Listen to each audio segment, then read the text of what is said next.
सामर्थ्य येते। जिथे मानवाला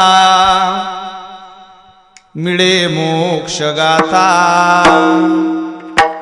तुझ्या पायरीशी सदा नम्र माथा।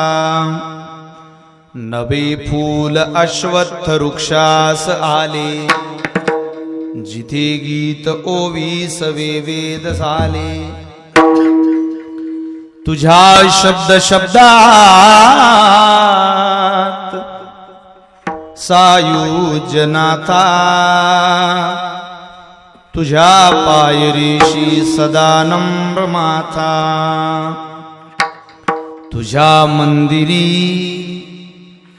आर्त जीवास तृप्ती, तुझ्या दर्शने लोक स्वानंद घेती। श्रुती धन्य